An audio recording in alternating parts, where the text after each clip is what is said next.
Most people expected Bindi Irwin to spend her life protecting wildlife, carrying on her father's unforgettable legacy, and staying far away from internet controversy. But one simple bikini photo suddenly sent social media into a frenzy, not because of scandal, but because viewers couldn't believe how much she had changed. The image spread fast. Headlines exploded. Fans debated everything from confidence to adulthood. Yet beneath all the noise was a far more emotional story that many people completely missed. Because this wasn't really about a photo at all.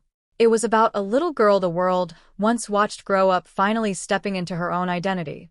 For years, audiences saw Bindi as the smiling child standing beside her legendary father, Steve Irwin. To millions of people, she represented innocence, family values, and heartbreak all at once.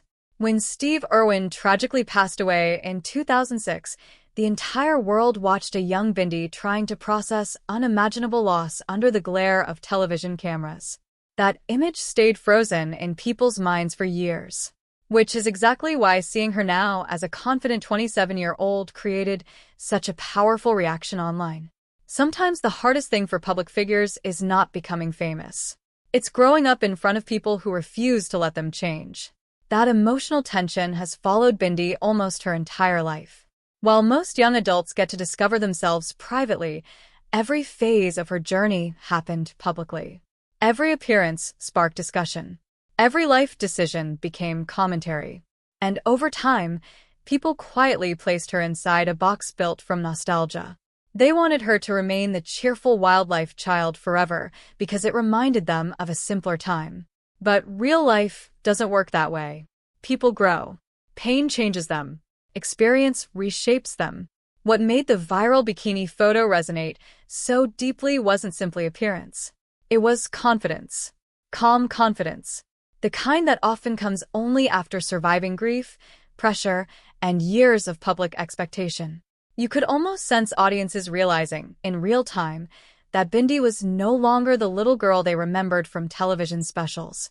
She was now a wife, a mother, and a woman carrying an enormous family legacy on her shoulders. And that legacy is heavier than most people understand. After Steve Irwin's death, the Irwin family became more than entertainers. They became symbols of resilience. Bindi grew up trying to honor her father while also discovering who she was outside of his shadow. Imagine the emotional weight of that. Every success compared to him. Every public appearance tied back to his memory. That kind of pressure can quietly consume a person. Yet instead of rebelling publicly or disappearing from the spotlight, Bindi chose something far more difficult. She remained grounded. That's part of why people continue connecting with her emotionally. In a world driven by controversy and attention-seeking behavior, Bindi still carries warmth that feels genuine. Even critics who debated the viral image often admitted the same thing: she seems authentic. And authenticity is becoming rare. There's also a deeper psychological reason these moments spread so quickly online. People are fascinated by transformation, especially when it involves someone they emotionally connected to years earlier. Watching Bindi evolve forces audiences to confront time itself. It reminds them that childhood memories fade, generations change, and even the people we mentally freeze in time eventually become something entirely new. But maybe that's the real lesson hidden underneath all the headlines. Growth is not betrayal. Becoming confident doesn't erase innocence. And stepping into adulthood doesn't mean abandoning the past. Bindi Irwin's viral moment wasn't truly about a bikini photo. It was about witnessing someone finally become comfortable carrying both grief and confidence at the same time. And honestly, that quiet strength may be the most powerful thing people saw in the picture after all.